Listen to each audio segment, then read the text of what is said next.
Yeah, hello. Hello. John, you there?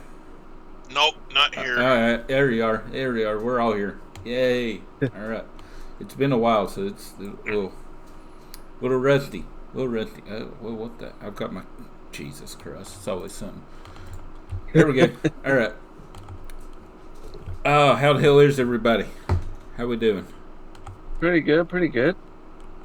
I mean, feel like shit. you're having a great That, day. I can tell that's already. nothing new, John. Yeah, I know. It just. It never ends. The rain of shit that comes down. Oh, well. It never ends. Well, welcome to a special episode of WoW Weekly.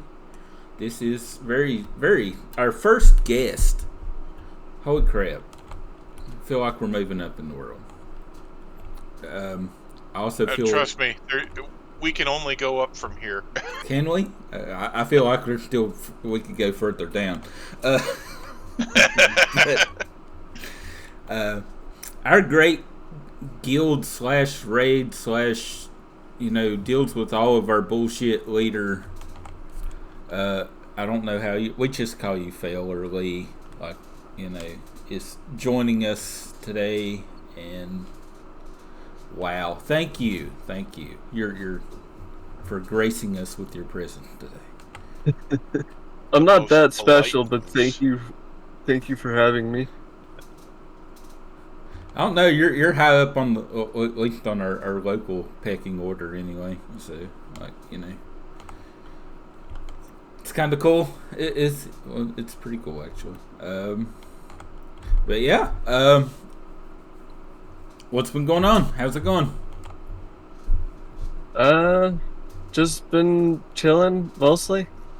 Um, kind of sad that the tier is winding down, but I'm still excited for 10.1.7 for various reasons.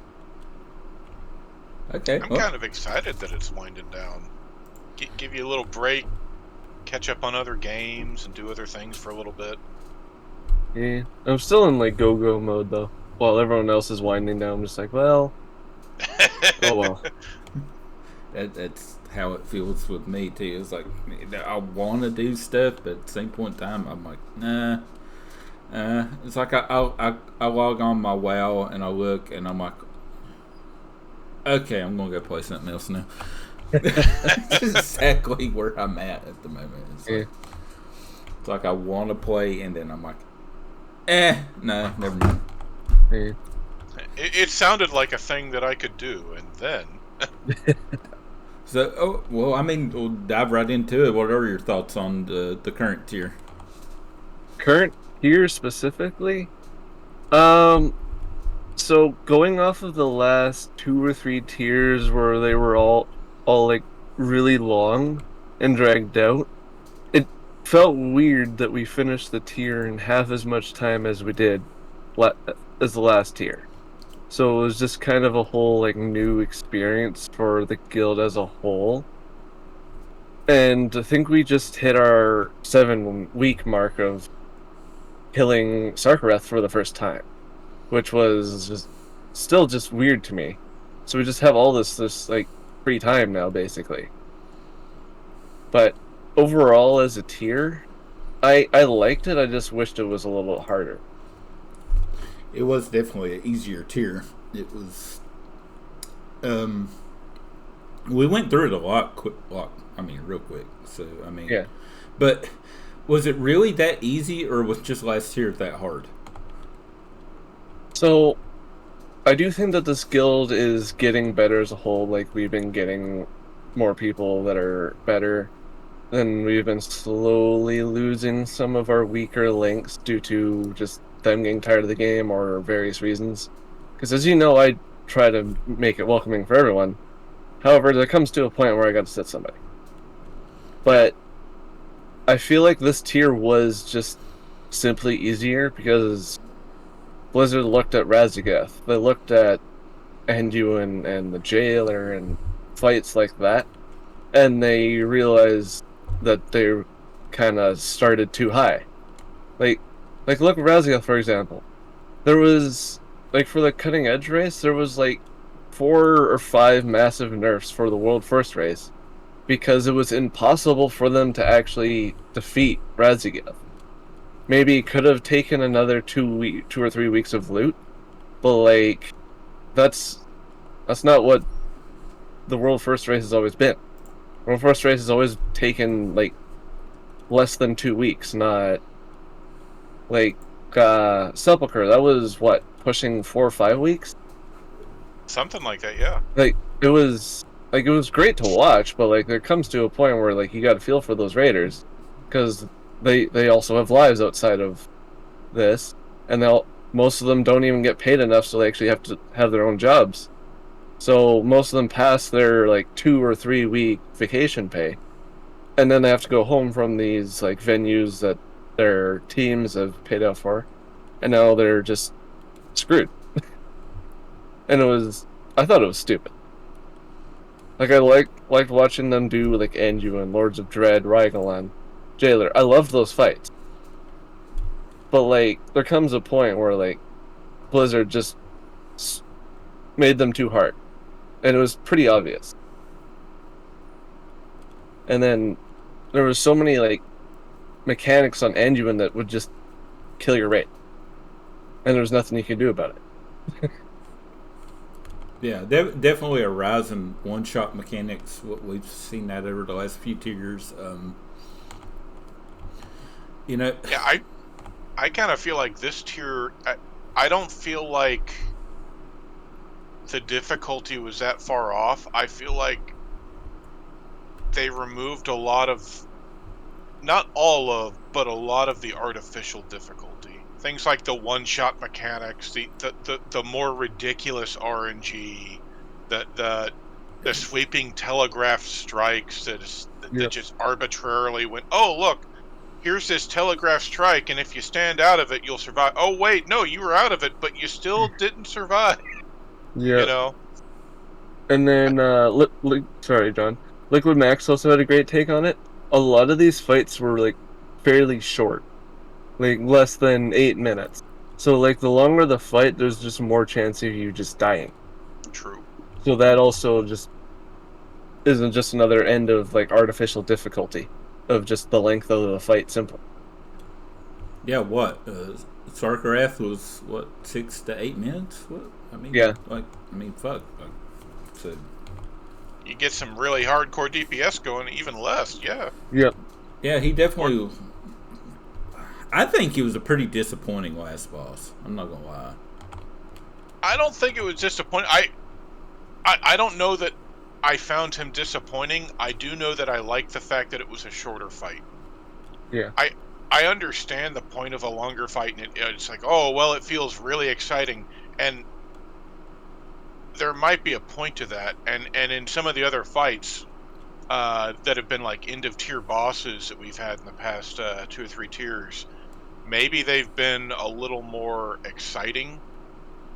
But at the same time, you know, when you're going on a 10 to 12 plus minute fight, it's really, really draining. And then to deal with, okay, well, now we've all got to run back. Now we've got to sit here. We've got to discuss what went wrong. After we discuss what went wrong, because we can't multitask because we're idiots, now we've got to buff up. Oh, look, now someone's got to go AFK. Someone's putting their kid to bed. This person got up and took a piss break instead of listening. Now we're all back together. 20 minutes later, we're ready for a pull. Oh, wait. This person didn't bother responding to the ready check, so now we're going to wait a little longer. And then to have a 10-minute fight on top of the other bullshit. Like, and knowing that some of these bosses, like you could do, 50, 80, 100 pulls on trying to knock it out. It gets to be a little much. So I like the shorter format, but I do feel like there was something more cinematic, or there was more feeling in some of the other fights. But I also feel like some of that's because you felt like Razagath matters, right? Yep.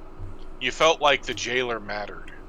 I mean, whatever you're feeling on, Shadowland story and stuff, like the jailer himself, like as a boss, you're like, okay, end of the world, we've got to stop that. It mattered. Yep. Sarkarath, he's a side story. It's like, oh look, it's this guy who probably shouldn't be an evil guy, but is an evil guy who isn't really an evil guy because he's just sad and he wanted Daddy to love him more, and he got the fist thing, and he did drugs, and he's gonna be real mean, and we've got to stop him from being mean by killing him, and now we're gonna have a sad scene about the fact that he was really the victim. Shortest cutscene ever. Yeah, I mean, we've been getting a lot of that lately to begin with, and that's a little wearing. But like, it didn't feel like he mattered at all. Other than the fact that this fight in this campaign kind of brought together the Black Dragonflight again. Yeah. And it kind of fleshed out the Drakthir a little bit. Overall, it didn't feel like he mattered at all. He was an overzealous hogger. Oh wow, hogger. Yeah. So I was just having sorry, John, again. I was just having a quick look. It was like, so this is the second raid of the expansion, and then we had the second raid of the last expansion being Sylvanas as the pinnacle boss, and I was like kind of like somewhat underwhelming. And then I look back to BFA, and technically you could consider Jaina was the final boss. And like, these have all been kind of like side story raids, now that I think about it. As the second raid of the expansion. Yeah. Yeah, pretty much, yeah. Absolutely. Yeah, for some reason I'm thinking Jaina was the third boss, but no, you're right. Jaina's the second. Shit. Okay. Then going back to Legion, because Trial of Valor was like a mini raid. So like, if you look at the Nighthold, that was an important raid to like lore wise in Legion. Yeah, Nighthold. Yeah, Nighthold was a pretty. I loved that raid, by the way. It's one of my favorites. So yeah, as a second like full-fledged tier, yeah, okay. I'm going back and thinking of others too. What we had, Ulduar and Wrath. Well, that was the second raid in Wrath, right? Let's see. Yeah. And that was probably considered a side story in a way. Yeah, kind of, in a way. You're not wrong. I think. It does lead up to Yogg Saron and the Old Gods, but like, that wasn't like the main thing in Wrath. The main thing in Wrath was the Lich King, not Yogg Saron and stuff. I gotta say, it did feel really weird in Wrath. Like, I loved Ulduar, but it felt really weird to go, okay, we just killed Kel'Thuzad, we fucked his shit up, we beat the crap out of Naxxramas a second time, and now here's this, there's this Titan place, and we've got to go there. And we're not really sure why we've got to go there, but it's a thing, and we're going to do it. Because reasons. It never felt like there was any real reason to be there other than it existed. And there's nothing wrong with that, per se. But it doesn't feel good narratively. Now, I do feel like they added some things into Ulduar that kind of tied in narratively once you get there, but like, if nothing led you to actually go there to begin with, then they wouldn't have mattered. Yeah. Like, if the player base had never gone to Ulduar, there wouldn't have been a signal for Algalon, there wouldn't have been all this scary shit, Yogg Saron still would just be kind of sitting there. Nothing would be happening. I mean, maybe a few expansions down the line. Oh, well, you didn't go there, so it's festered, and now you've got to go do a thing. But outside of that, like, there was no reason to be there. The only reason that those things became important to the story is because the player base went, hey, that's a place, let's go there. That could be fun. Yeah. Yeah, okay. And Go there's ahead. nothing wrong with that though, because like when you think about it, there's nothing wrong with the idea of doing something for fun, or doing something that's just kind of like an adventure. That happened a lot more in vanilla, I feel. But even then, like there was something that kind of led you there. It's like, well, this is why this place is going to be really interesting, and why we should go there and check it out, and all this other stuff. Old War didn't really feel that. Well, Yeah. no, it was kind of. I think it was more of a lead up to future stories. It was kind of what it was more of a setup for. It was like Yogg was really to kind of give a setup. Getting in the, I guess, all the way in the BFA with the old gods. Well, you could say the same for Anchorage though, Yeah. with Thune. Oh yeah, So that's that's usually true. what most of those do is kind of like a lead up to future expansions. Just a way for them to tie that stuff in. But And then we get Nyalotha, where that's like the big old god thing. But that's Yeah. not even a second raid. That was the end of the yeah, expansion. that was the last raid. Yeah. Yeah, N'Zoth. I thought N'Zoth was a good fight. That was a good fight. I I agree. sometimes wish I had been there to really get into rating that tier because everyone seemed to like it. The only thing that people didn't a whole lot like was kind of just like the grinding for the corruption stuff. The corruption stuff was kind of just the way people could cheese that and stuff like that. Like I remember we had a guy who was running with like 150 corruption or something like that because it was just he was a rogue, he couldn't die anyway. Like Yeah. it was like it was stupid, his powers. It's ridiculous. Like I even can as a see that. mage at the even at the mage at the time, I was sitting at 79, which was like right before like the worst tier of corruption technically. But like I could deal with everything. Like I could frost nova the little lad that spawned, or I could dragon's breath it. It was like fairly easy for me to deal with, and it was worth it. Yeah, yeah. I think I run with 80. I think I had 80 corruption. So it was either like you 79 or 80. I think you got the third affix from 80, right? So I think you were Yeah, right I'm with pretty sure it was 79. 80. Yeah. It was interesting times.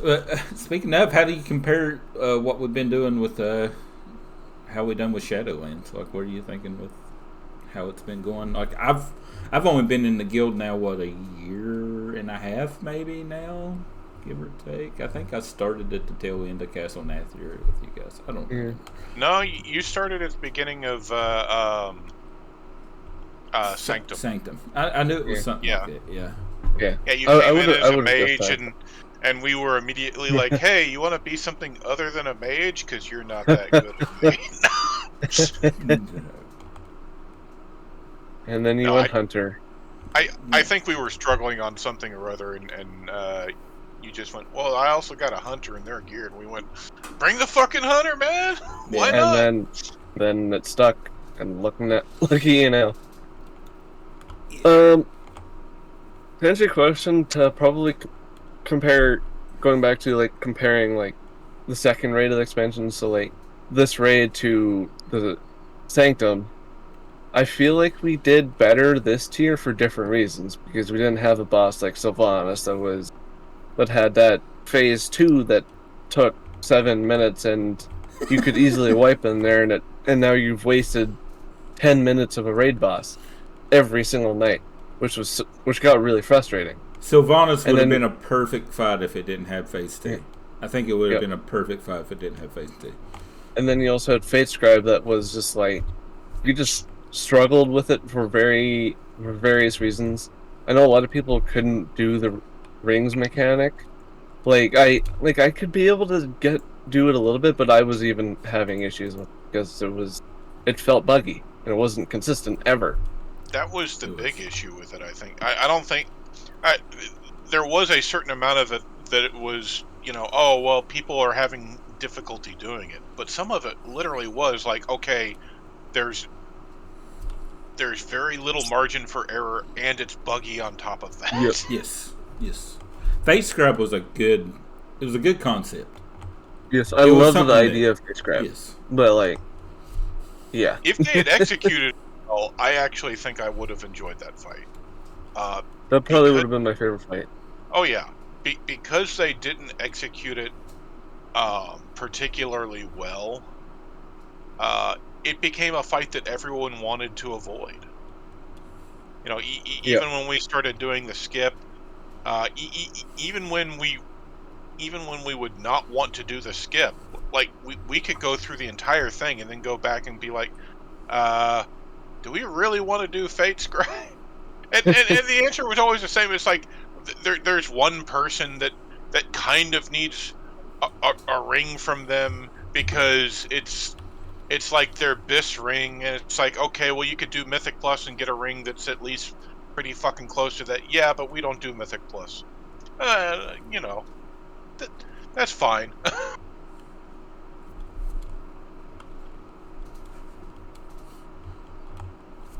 Okay. yeah, Um. Well, I mean, we had all of that going on with Sylvanas was I liked the Sylvanas fight. Yeah, it was a little, we were going back to what we were talking about with it being drawn out, just a long, what was it, 16 minutes sometimes, like 12, 16. it was good range between 13 and 15, maybe Yeah, 16. and 16 being like you pushing the very last few seconds of phase 3 after getting there, like taking forever in phase 1, taking forever in phase 2. yeah, But half of that was literally the second phase. yeah, if not more. Yeah, so it was ridiculous. But then like then you go into the last tier. Like, how would you compare the last tier of that leading into Dragonflight? Like Sepulcher, you mean? Yeah, So Sepulcher is, I feel like Sepulcher was kind of an abnormality because they had all these ideas with it, like having Anduin as like a final boss, but he wasn't a final boss. But like, I thought that was, I personally love Sepulcher for various reasons. I wish like the raid itself didn't feel like so draining as a whole. I liked the length. I liked the amount of bosses.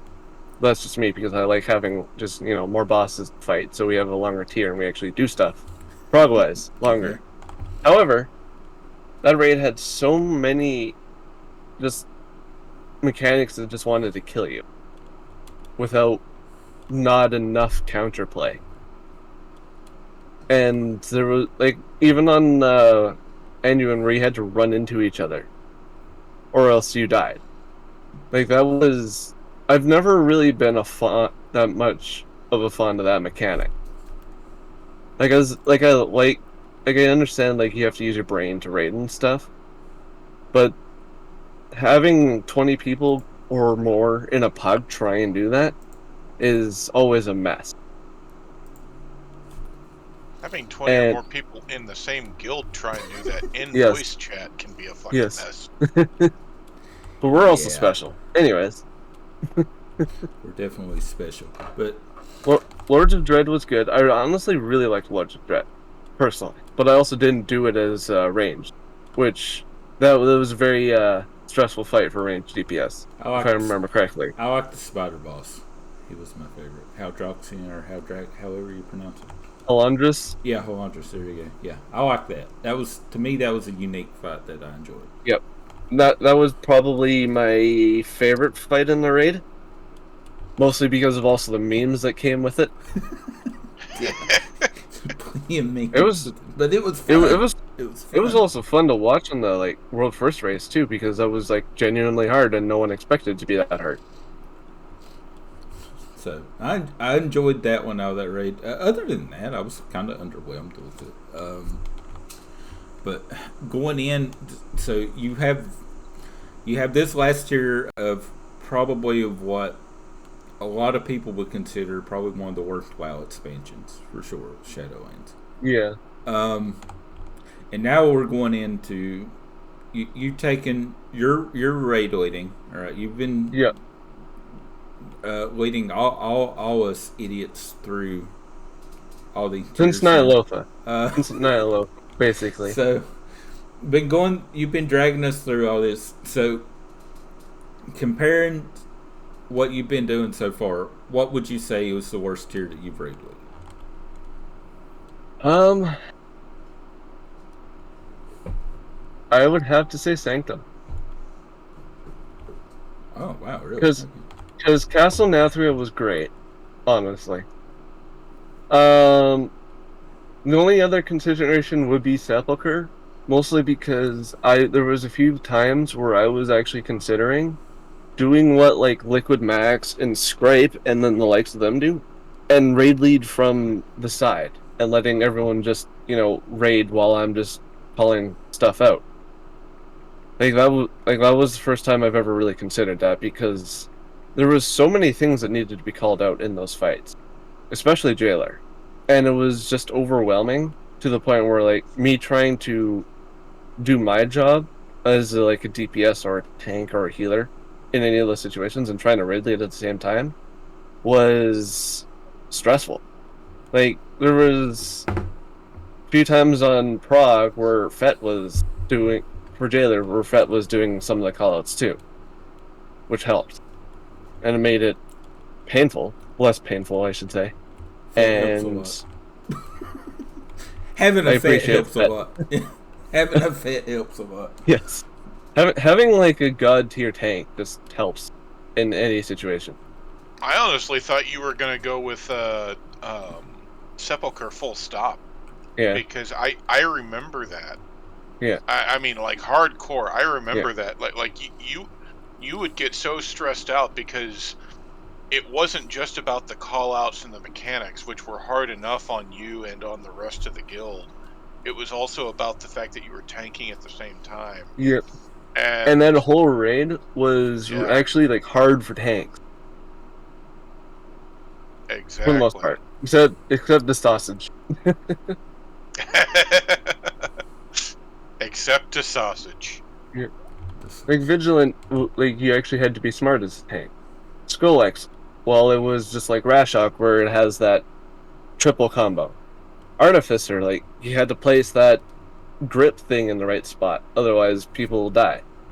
And half the time people die anyway because they shouldn't be because they were standing in the wrong spot, or they get hit by a trap because they were standing in the wrong spot.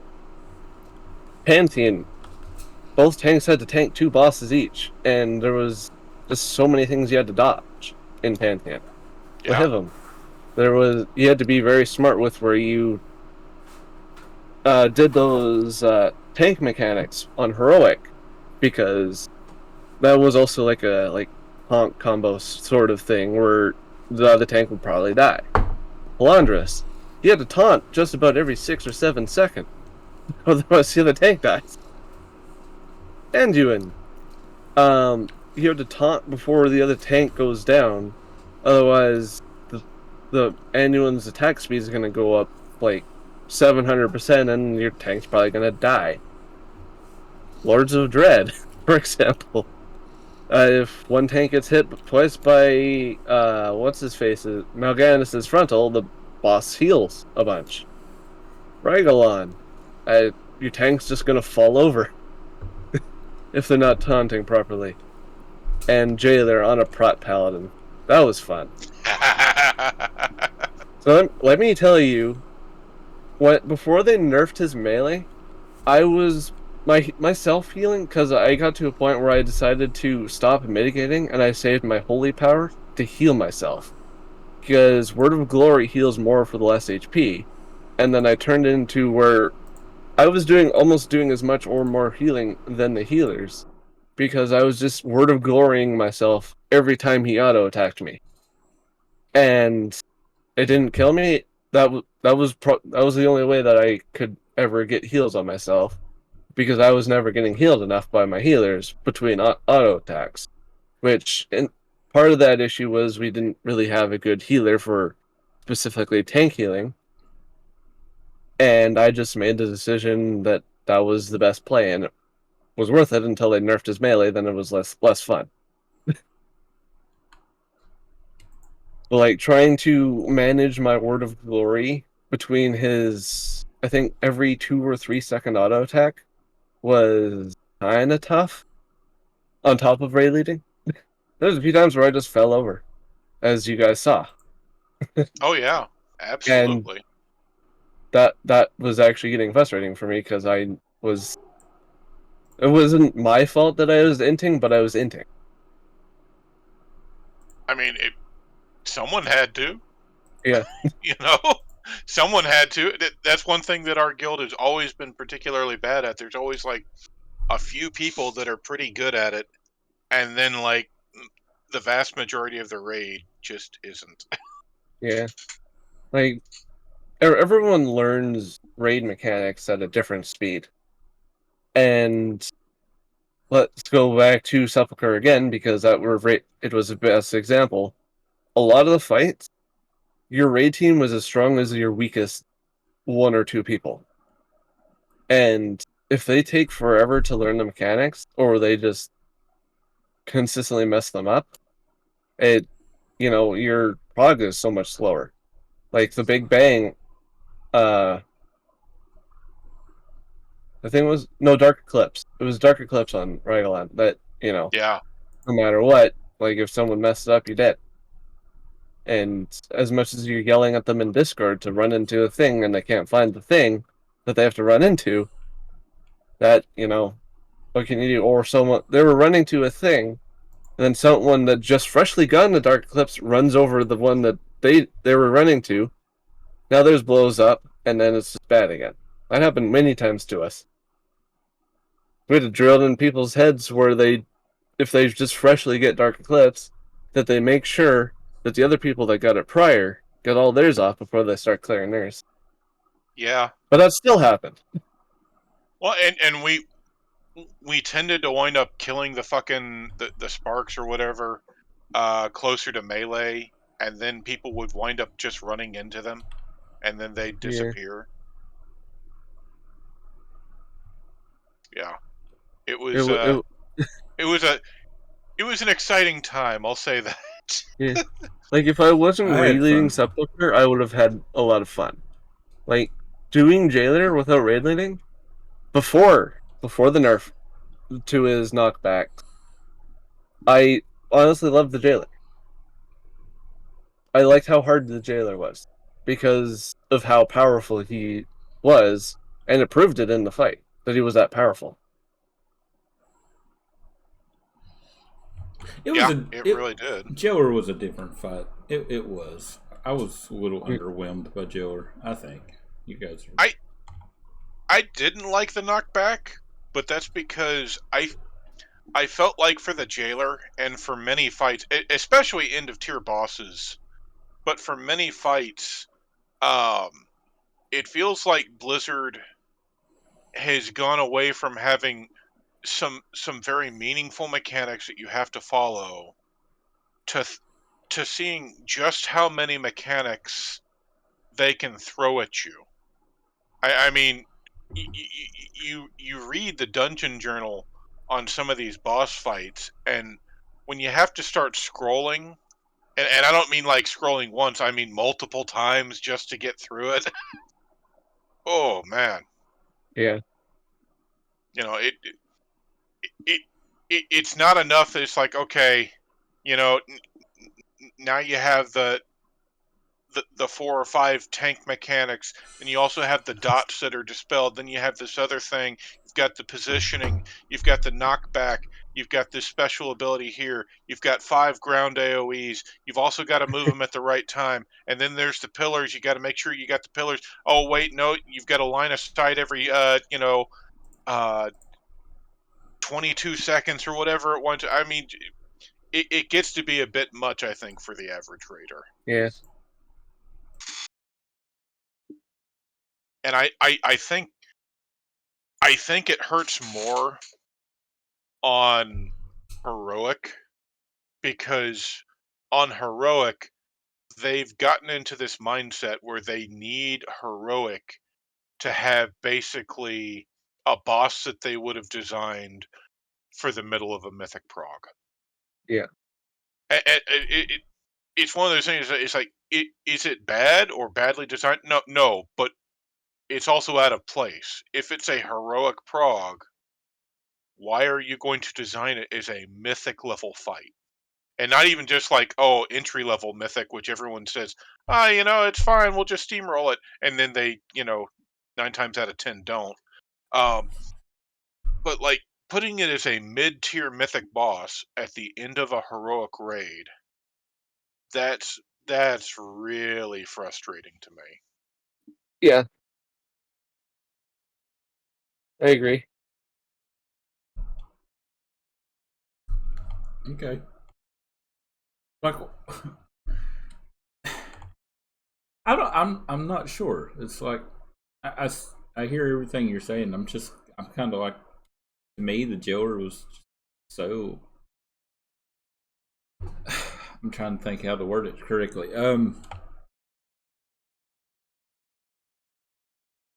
I know Sepulchre as a whole was kind of like, I agree with one of the things you said earlier. It's like, I think Anduin probably would have been a better end boss than Jailer for that fight. I think Anduin was a better fight. Absolutely. Yeah. I actually enjoyed Anduin more. I wish the Jailer had a cutscene that would show kind of like fucking Avengers Snap where everybody died. when you failed and he destroyed Azeroth, like that would have been an awesome little thing they could have added. That actually would have been kind of cool. But I also feel like they could have done a better end cinematic for that fight. Yes, yeah, it was pretty. I was underwhelmed with Jailer as a whole, and then you take that as like, or you take that as a raid leader. So, Sepulchre with the way the mechanics were, unfortunately, like you said, you've got some guys that can step up in the raid. I'm not one of them. I literally shoot shit. But you have other guys you can depend on. Then you take that in the Dragonflight and the first tier, and like, fuck, like, I didn't think it was a bad raid, except for Razagath. Yeah, I can agree with that. I thought it was a pretty good raid, except for and it was mainly the difficulty curve from shit. I'm drawing a blank. What's her name into Razagath? Like Keeper? Yeah. When going from Keeper's difficulty to Razagath, such a giant leap forward. Like it was literally going from a normal boss to a heroic boss, or going from a heroic boss to a mythic boss. Like it was insane. Yeah. Even Razagath, I feel like the frustrating part of Razagath, it still goes back to poor implementation. Yep. And part of it's like, well, for one, they don't really need that many fucking one-shot mechanics in a fight. I think Blizzard really overuses that. Oh, look, here's this thing that is almost completely unavoidable and it's gonna kill you. Hope you were already moving because your latency sucks. But a lot of it really does come down to that sort of thing. It's like, okay, you've got these things that are poorly telegraphed. You're not going to see what's going to happen. You've got all sorts of different bugs. How you had specs that struggled on that fight just based on the fact that they were pet-based specs. Yep. That alone should discount that as a good fight. You should never have a fight where it's just like, okay, well, this fight cannot perform well, and it's not even due to like, oh well, it's not as good at single target, it's not as good at multi-target, whatever it is. It's straight up, hey, look, we made this fight, and it's across multiple platforms, and we know that our pet AI is really shitty and buggy, Absolutely, but we're gonna do it anyway. Yeah, Yeah. I remember just trying that as BM and just watching my animal companion pet, my second pet, literally just sit there and do nothing. Oh yeah. This was on the main platform, like, and the pet would just sit there. It literally would just fucking sit there. I was like, what the absolute fuck is this? So, even though BM I think was better at the time, you couldn't do anything with it. Like, it was, I don't know. That was all janky. And that's my big thing. Kind of like going back into Fate Scrub, too. It's just like janky fights that just good concept, but poorly implemented. How do you manage that as a raid leader? Like, how do you go into, like, like, say, for example, if you have, 3 BM hunters on this fight and half of their damage is gone, and it's not their fault. Like, how do you manage that? Like, what do you do? Like that. So for us, because we're really only doing heroic, especially heroic Razageth specifically, not mythic Razageth, I didn't really like manage that too much. Like I tried to get like some ideas from our hardcore BM hunter guild friend to try and like help High tech. because he had some issues, but like not that many with Razageth, which I would have liked to have seen like our BM hunters utilize it more. But we ended up getting through it eventually, despite how many freaking P1 wipes we had, because that fight, its hardest phase was phase 1, which was just like annoying for me. Which I honestly I think that was annoying for most people, which was how hard phase 1 was on that fight compared to, let's say, phase 3, where if you get to phase 3 with the majority of your rate up, you're killing Razageth 75% of the time. Yeah. And phase 3 was pretty underwhelming compared to the rest of the fight. Yeah, it was. I guess they were kind of anticipating, like, oh, well, look, now it's going to feel real exciting because you've got this electricity on the outside and it's shrinking and you're getting knocked back and then you're getting people pulled together. And it's like, okay, yes, I understand that. But compared to like, I take that part of the fight hands down over any of the rest of the fight. Yeah, agreed. It really felt like the rest of the fight, there was always something that was making me mad, whether it was, AoEs that were mistelegraphed, ads that would, act incorrectly or weirdly, me pulling aggro immediately, uh, Yeah. you know, The mechanics that would you would get out of, and then somebody would just run another one right on top of you, and just that was the whole fun thing. yeah. The amount of times we swapped fulminating charges with each other. Yeah, that was fun times. Uh, so you're doing this. So comparing, how would you compare raid waiting and Shadowlands to Dragonflight? How's it? What would you think is the biggest difference so far? That's definitely, I would think that's more like a raid to raid basis, but I feel like I do have more experience now than I did before. Like this tier alone, I've tried to put more emphasis on like less time between pulls and trying to make us like talk about the boss fight less and just letting us get more pulls in, which I feel like helped with Sarkareth to a point, let, let alone other bosses. Um, but like even then, it's sometimes just hard to not want to talk about a fight and talk about what we can do better. And with Blizzard also changing the loot system like every 2 patches has also caused for other issues alone, which, also stresses me out sometimes. But going as just raid was specifically without loot or without all these extra systems, I do feel like Abris was definitely the easiest raid to lead. So it's kind of tough in that sense. Also, the Incarnates, for the most part, was pretty good. Like, for us, going into Razageth, I already had a plan because I pugged that boss a couple times, so I had a few ideas of what we could do, which helped. But like even then, that boss was just like too much. And then let's say Sepulchre, like that whole raid, it was just hard. And then we just had Sanctum, where the only like really stressful boss for me was probably Soul Render or Remnant, where me trying to call out the dispels properly, or which slice of the pie of the room that we needed to stand in properly, which was the biggest thing in that whole raid.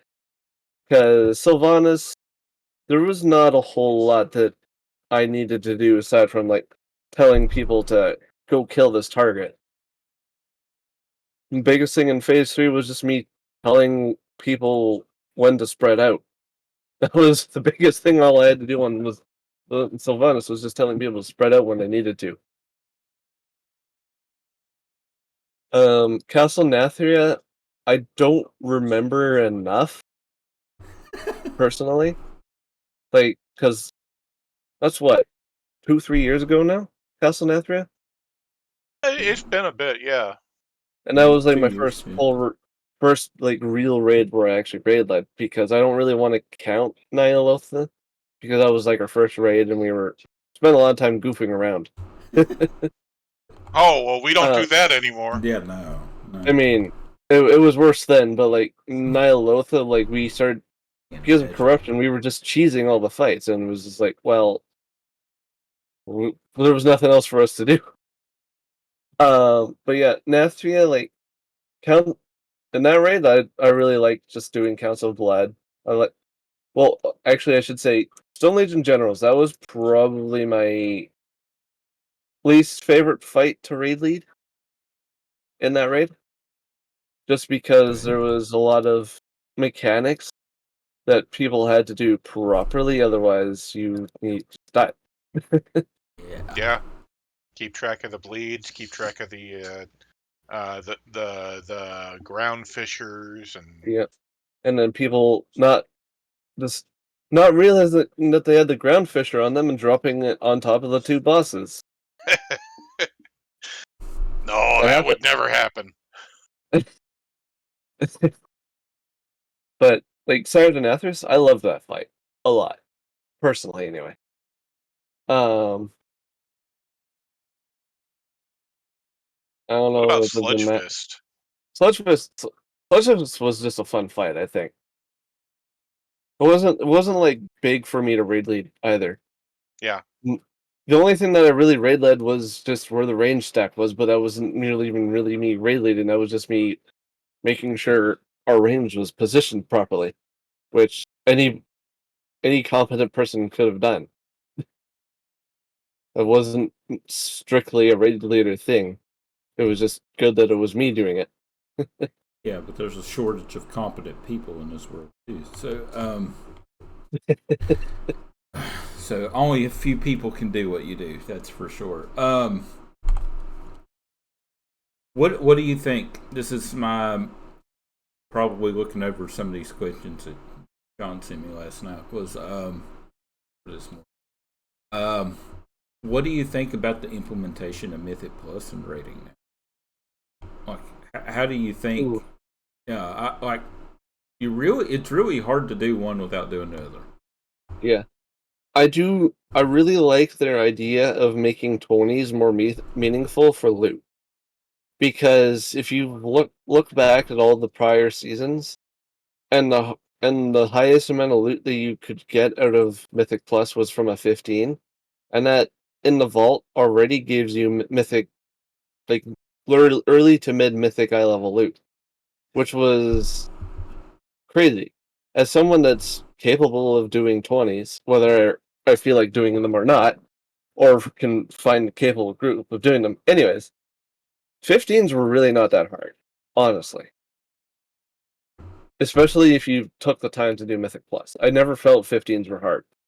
And for you to do or get Mythic caliber loot from a 15 that's probably equal to like low heroic in difficulty, in my personal opinion, I thought that was silly. So now we have to do 20s, which is definitely, you could probably poke that closer to like high-end heroic, maybe a little mythic. And now you're getting the proper loot for the difficulty of content that you're doing. So I do like it better now than I used to. What I don't like is Blizzard adding affixes like afflicted or incorporeal, because that adds too much work for the healers, because a lot of people's mindset in Mythic Plus is, oh, it's a healer job. Oh, it's the healer job. Well, at the same time, this Mythic Plus season is probably the hardest it's ever been for healers, because there's so much damage that they have to heal through now, on top of all these harebrained DPS that don't use their class utility in these dungeons, making it the healer's job. The amount of times I've done John. a high The amount of times I've done a high key on my druid and feral or my mage, and the healers actually thanked me after the dungeon for me helping them remove curse on the afflicted, or me helping them actually polymorph the incorporeal properly. The amount of times I've been thanked by healers is like insane. When I shouldn't even need to be thanked for a job like that. For doing what you were supposed to do. Yeah. Like the last dungeon I did was an underrot with afflicted on my mage. I'm looking at it right now. I had 25 remove curses while the healer did 33. Everyone else did less than 6. The only reason why that dungeon was as smooth as it was because I was helping the healer do their job. And it's not even shouldn't even be their job to specifically do that. It should be everyone's job. Because everyone aside from warriors and I think hunters have a friendly decurse or dispel or something like that. So like a hunter I could understand not being able to do incorporeal, or a warrior. Yeah, hunters don't have But shit. like a monk could do it. A paladin could help. A warlock I think can help. I think. I could be wrong. I think they have to have a pet, right? I think they have a pet. But like now you're looking at Blizzard forcing us to have specific comps in these dungeons. Like the god, quote unquote Yeah, god, yeah. I was reading about the augmentation evoker, shadow priest, fire mage, holy paladin, and guardian druid. That can like negate 90% of the affixes and make it so much easier just having that comp alone. And it's not even just the damage; it's just the amount of utility and off healing and just survivability that that comp has. What do you think about them coming swooping right in and nerfing that comp now? So it's weird because that comp took the world by storm, literally. And now there's so many of these really high timed keys that are like 28 plus that I don't think will ever be touched again. I know they recently announced that they're nerfing the percent gained on health and damage for 20s and above. I don't think that's going to be enough to counter how much that they've nerfed God Comp. Yeah, it's just, you know, me and John's talked about it before of just how reactionary Blizzard can be to these top 1% of players that do this kind of stuff. It's like The one thing that I've always noticed with Blizzard, they are really quick to nerf stuff, but they're really slow at buffing stuff. yes, like Oh yeah. and we see that with tons of classes now. Like Yep. there's literally classes that sit at the bottom tier on the DPS meters for the raid for Yep. 2 Seasons. seasons in a row. Like not just so. That was one of my things I noticed in Shadowlands that I wish they would do more of was they did a really good job in Shadowlands of just buffing classes instead of nerfing other classes. Yep. But now they're right back to the nerf bat instead of buffs, which is disappointing for me. Considering the situation with how quick Augmentation Evoker took the whole meta by like crazy storm. I feel like they should have just buffed everyone else. Sure, that would probably break stuff, but we're already past the halfway point in this tier. The world first race has been long over, And shit's already and broke. there's majority of the guilds that normally get AOTC have already gotten their AOTC by the time Augmentation Evoker went out. Yeah. Because this tier was already easier. At this point, they should have just buffed it, or buffed all the weaker specs. Mind you, that might not have fixed the top 1% or top 0.1% because of the amount of utility and stuff that comp had in the 29s plus. Probably was too much to sneak in other specs. Maybe they could have, but at the same time, it's just like, you know, the Mythic Plus meta has already been absolutely broken by people playing Evoker at 2k rating and swapping to Augmentation and getting 3k rating within a week or two is just absurd. Like, I've seen comments online about that consistently, where people swap to Augmentation, where they went from barely doing 20s to doing 25s, 26s, and not even feeling harder because Augmentation Evoker was that helpful for the dungeons with their utility and just buff healing and just group survivability and just the amount of damage that they also helped people add. I kind of expect Augmentation to get a redesign. I wouldn't be surprised if they redesigned it a bunch before the next expansion. Yeah. I think that they were just stupid enough to not know what was going to happen. Which is, it boggles my mind because, like, they have all the data, they set it up, they did internal testing, they did beta testing, they did all this shit, now they've got live player stuff. But, like, so honestly, I don't feel like there's any excuse for them not to have known this, but it was also, like, a direct 180 compared to all other class design because now augmentation is almost necessary for everything, right? It Yeah. literally is just, okay, it makes everyone else that much fucking better. I, And I would argue in raid though. I don't think it's necessary in raid. Just the way that the kit is right now. It I feels don't know if necessary in Mythic Plus.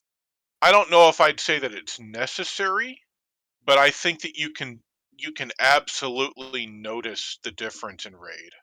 Mhm. Like even if you're just watching the damage meters as you're going, you can tell the people that manage to get through whatever RNG, the augmentation buffs, and the ones that didn't.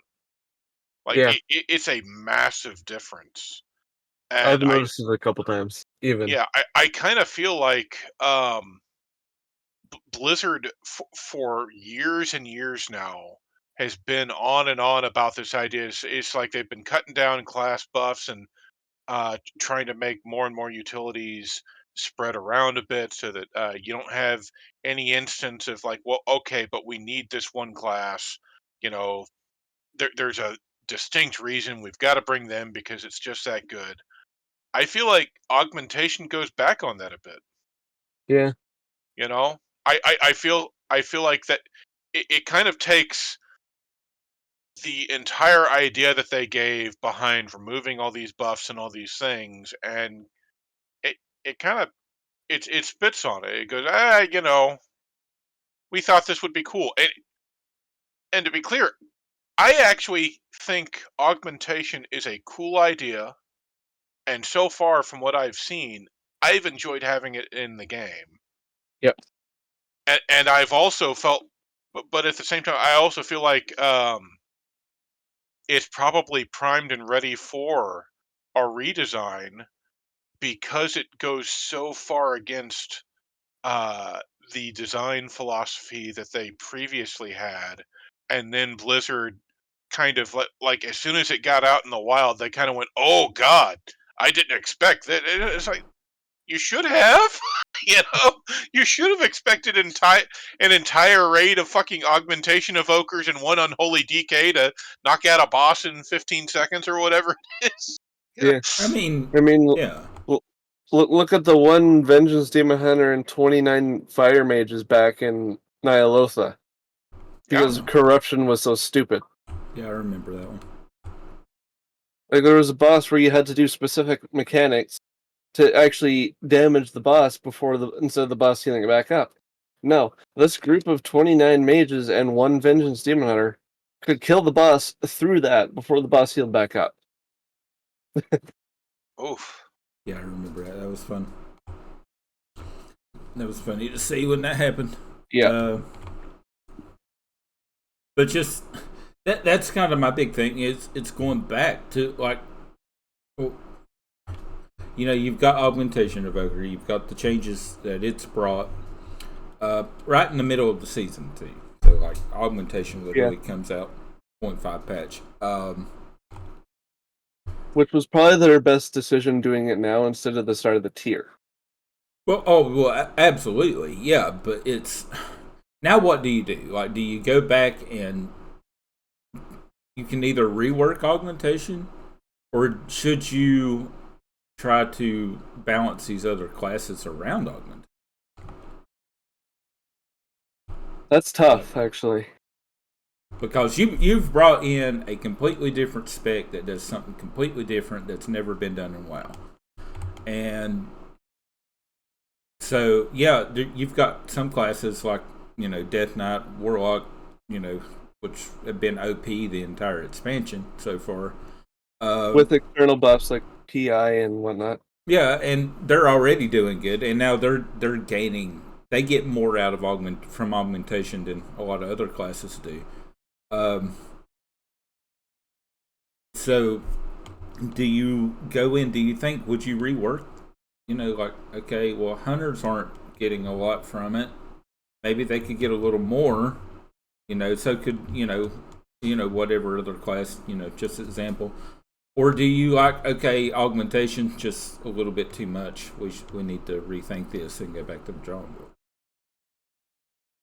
I feel like whatever they decide to do with augmentation, I don't think it's gonna work the way that they want it to.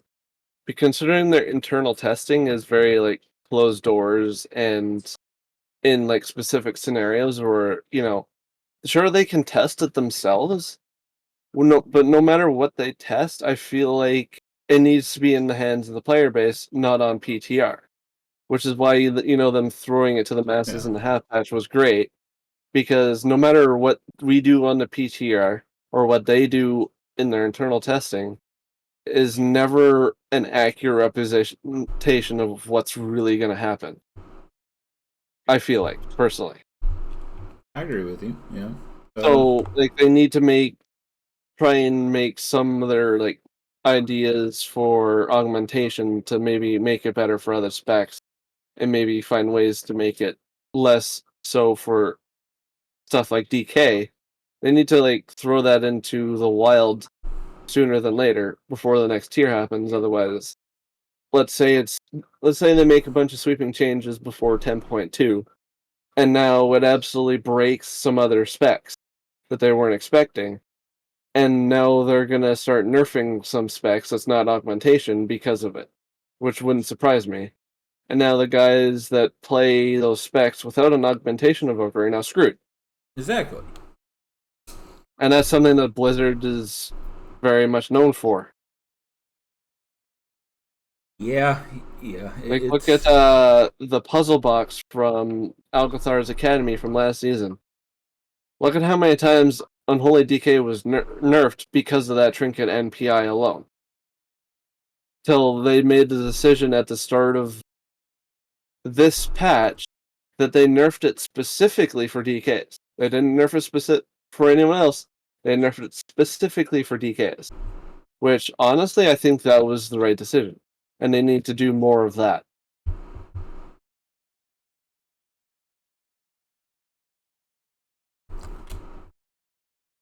Yeah, I think they need to focus more on buffing again instead of nerfing.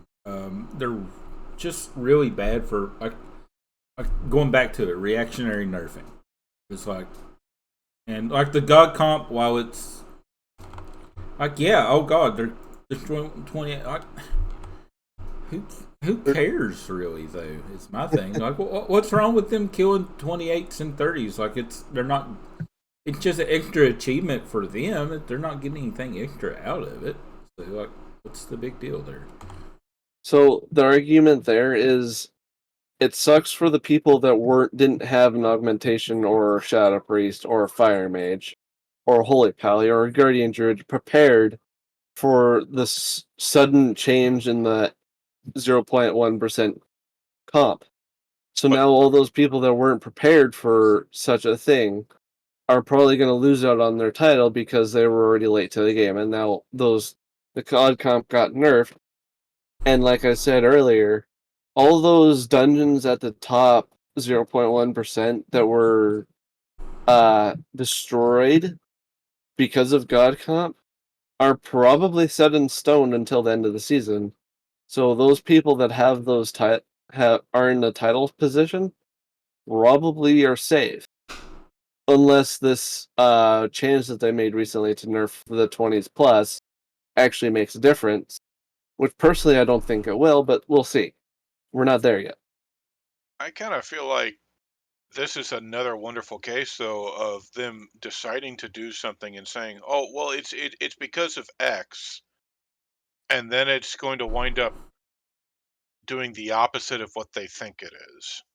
Because I feel like most of the people that didn't have one of those classes already available, if they were hardcore enough to get to that level in Mythic Plus to begin with, they've probably already fucking leveled one and geared it just in time for this nerf, meaning that those those keys that are set in stone, they can't come close to it. So they've already lost out on the title, and they've lost out even more because of these nerfs. Like now, there is no chance of them approaching it at all. Yeah, Yeah, I think Blizzard does that a lot. Honestly, I feel like a lot of the time they give us some ass backwards reasoning as to why they do something, and then the effect is the exact opposite of what their stated goal was. I don't. I kind of feel like. That's if they give you a reason. Well, yeah, and you're right. That's if they give you a reason. I kind of feel like um, it's run by idiots. You know, I'm trying to be. Believe it or not, I'm trying to be kind here. Like the imp. I feel like a lot of times, every time I read what they say, I I'll read their justification of something, and then I'll read what they're doing to try and fix it, and I'll go, just reading that, I already know it's going to do the opposite of what you just said. yeah, You know, Well, that and you're always going to have that group too. That that set of people that's going to go out and try to exploit these changes. oh yeah, And then it's a constant. It's just a constant. Read and react. Like, okay, Blizz makes these changes. There's people who's going to go and see what they can exploit about that, and it's just going to lead to Blizz making more changes, even though the changes aren't always necessary. It's just it's a constant back and forth. It's a constant ping pong battle. Like, just pop, pop, pop, pop. Just it's and you look like, okay. I mean, Lee, you're you main a druid yeah. for the most part. You do other things, but you mainly druid since I've been Very around. versatile. Anyway. Like even on my druid. Uh, but you look at all the changes just druid's been through so far. Like, it's Yep. a constant. Like, Guardian sucks, Guardian's great. Guardian sucks, Guardian's great. It's just I see that a lot. So yeah. how do you adjust with that? Like, Yeah. Um. So like Guardian Druid has gone through like a lot. which honestly right now is probably in its best place of it's been. However, because of God comp, they're nerfing it. Yeah. because of God comp and too many other things of them probably making it too good, now it's getting nerfed like 3-4 times, which sucks, but whatever. And then you look at Fael, and that's gone through many changes recently too. And even Rusted Drew has also gone through a million changes over the past few seasons. It's just like so inconsistent what they want with even Druid alone. Like when Druid's bad, it's bad, or when it's good, it's really good. There's very rarely an in between. Like last season, like I would consider Guardian Druid was bad last season, but that was really the only time where I felt like it was still like somewhat playable. But like you would still take like just about every other tank spec over Guardian Druid because just like they did more damage or they just self-sustained better or this or that. And then they did a giant talent overhaul this season for Guardian Druid, and it's just better now. And then Feral Druid, they keep either going from it being like very single target heavy spec, or it's a very AoE heavy spec, or it's just like there's just no consistency, or they just can't tune it properly. And then I'm still like newish to Rusted Druid, so it's kind of hard for me to say specifically for that one. But they've been just making a bunch of sweeping changes for that too. And recently they've added 2 or 3 different talents that now they're nerfing the overall healing on Wrestler Druid to make it feel like these new talents are mandatory, because clearly these new talents are broken because of how strong they are. So they're making the decision to nerf Druid as a whole to make up for these really strong talents that are now going to be mandatory for Wrestler Druid. It doesn't make sense to me. I feel like they've done that a lot with talents in general. Like I when they first announced that they were coming out with these style talent trees again, I was extremely excited because I felt like this would allow you to have more choice, more texture, more build diversity, where maybe you would have choices more based on what you want to do, as opposed to like I'm sorry, but this particular build is just far and away so much better than all the others that if you're not playing this, you're a fucking moron. Yeah. That's just not been the case. It feels like uh, every single spec has like one spec, maybe two. Maybe there's like okay, but now there's also like an AOE spec and a single target spec, and you can't cross the streams there.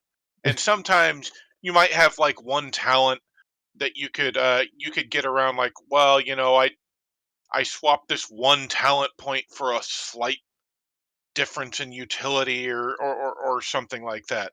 But the actual difference in the specs, like it, it doesn't feel like there's a whole lot of choice. And then to cap that off, even as they've been playing fucking ping pong with our damn specs, knocking balls back and forth as far as, well, this, you're good, you're not, you're good, you're not, you're good, you're not. They do like Uh, knocking balls. yeah, in addition to the constant stream of buffs and nerfs and buffs and nerfs and all that crap, uh, now they've done shit where they've decided that um, as almost like a design principle, they want a specific talent used.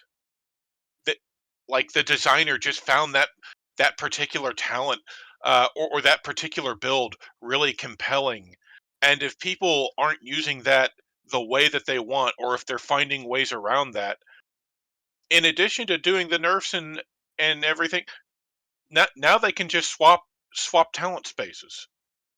So they can force you once again back into the style of gameplay that they want you to play. I mean personally, I when I first heard this was going to happen, it was my personal hope that a lot of this stuff would be more choice based in a way where it was close enough in terms of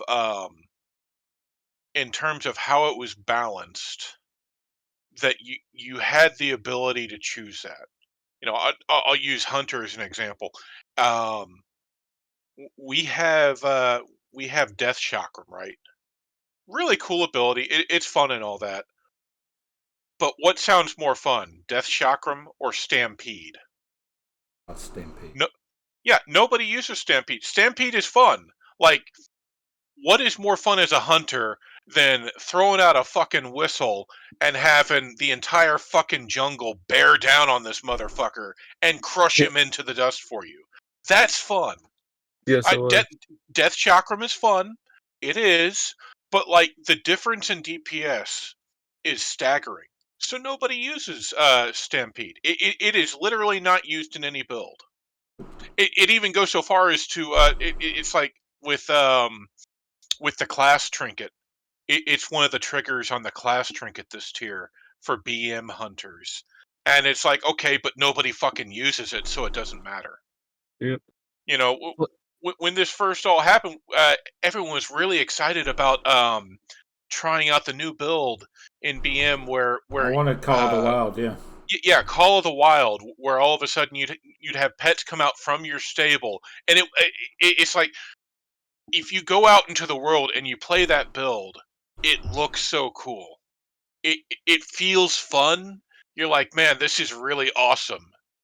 Yeah, And then you look at the between DPS that and numbers Dire, between that. between that and Dire Beach, you can have up to like 8 pets out at one time. Yeah, It's insane. the difference in DPS.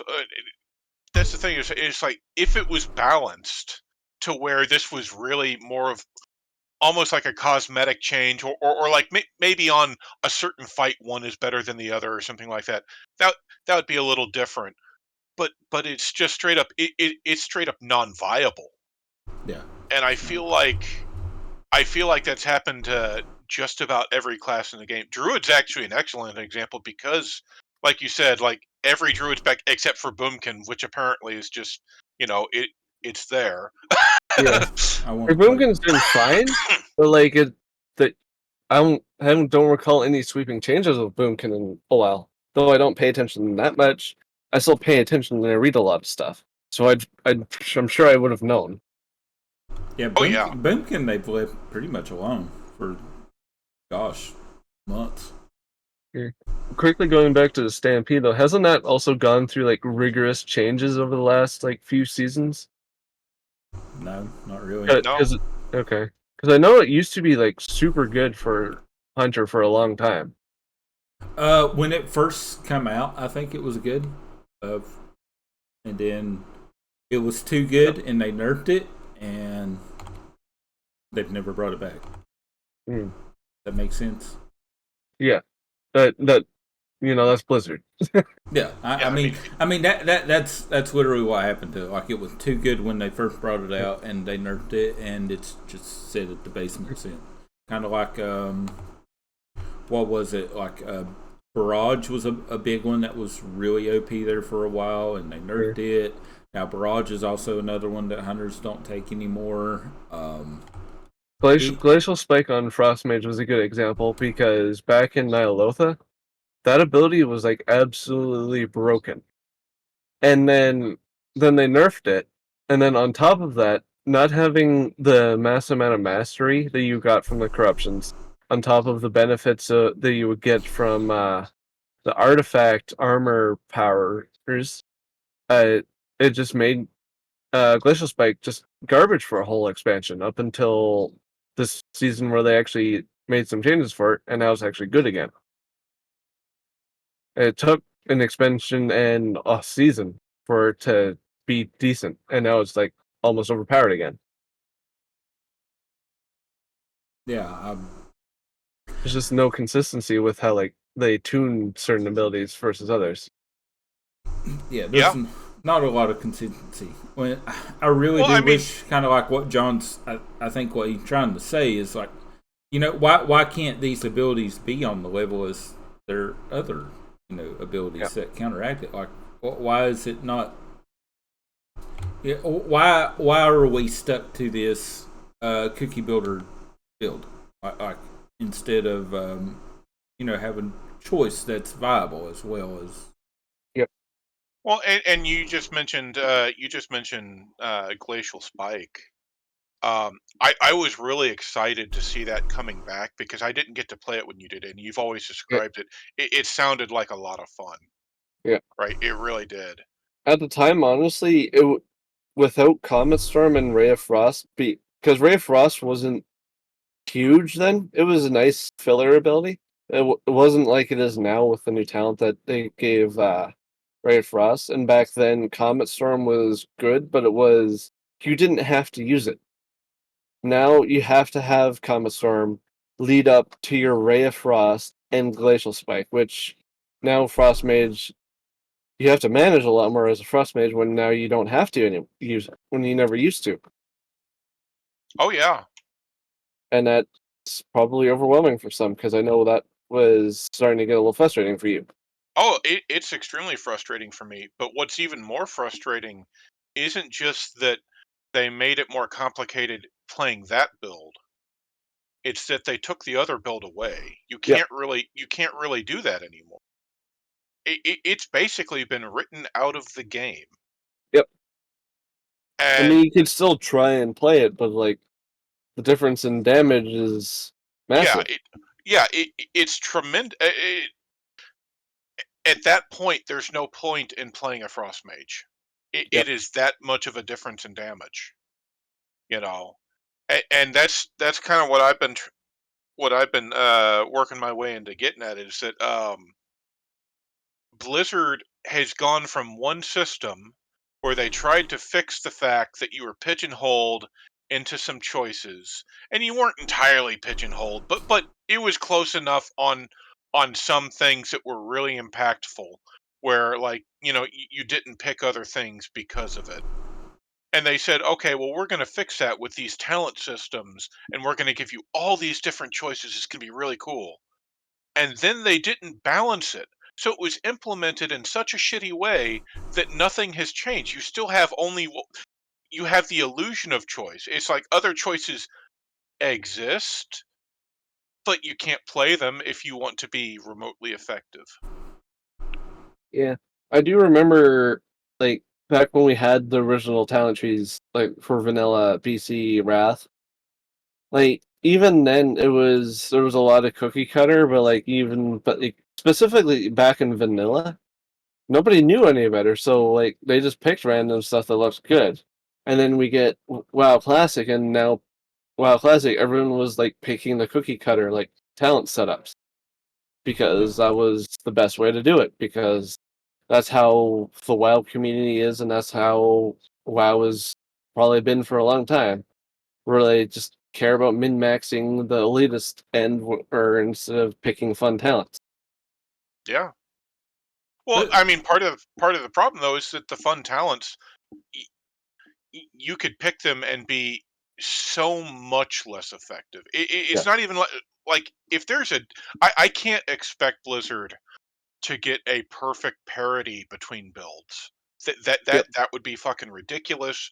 There's no way about it, and I would feel horrible telling anybody that that's how they have to do it. On the other hand, there is such a massive disparity between builds that it doesn't make sense. I mean, it's almost like they decided not to try, you yeah. know, and that's really frustrating. I've spent a lot of time complaining about Shadow Priest Mind Spike specifically. Like, I understand that talent's good, and I understand that the talents after are great. However, I hate how Mind Spike feels with the Shadow Place Shadow Priest rotation. I've spent many days playing with Mind Flay and then making Mind Spike the meta by a lot. Like I was by planning a lot, on yeah. maining the last. I was planning on starting to main Shadow Priest at the start of the expansion, and then Blizzard made it so Mind Spike was actually the best talent by far at the start of season one, and that basically killed it for me. So I just went with something that I was comfortable with, so I went with Druid because I could, tank, and then I could also DPS on it. And then they also kicked the hell out of Guardian Druid, so then it wasn't even fun for me to play Guardian Druid then, so I was just stuck with Fael, which is fine. Fael was doing great last season. You're a red druid, you know that now. Hey, as of the end of last season, maybe, sure. But anyways, from what I've heard from Shadow Priest this season, I'm pretty sure Shadow Priest is the only spec where it's even remotely close, where you could run two different builds. Mind Spike is still considerably better as a whole, but Mind Flay is, I think, what 4? I think 3 to 4% less DPS as a whole, which for some situations that's obviously massive, but for me that's at least enough to keep Shadow Priest viable. Yeah. Because I can play Shadow Priest at a high enough level that, sure, if someone would be playing Mind Spike at the same level as I was, they would obviously be doing more damage, but at the end of the day, it's not that big. I'm pretty sure Shadow Priest is the only class or spec that you could get away with not playing the meta build. And that's been one of the biggest things, at least in the world of Shadow Priest, that's been this whole expansion so far, was because I know a lot of people really did not like Mind Spike. I know a lot of people tolerated it, but they just didn't like it. Yeah, But that goes with the problem of Shadow Priest is every single expansion since Legion, Shadow Priest has been reworked heavily. Yeah, all the time. Which has been a big issue too.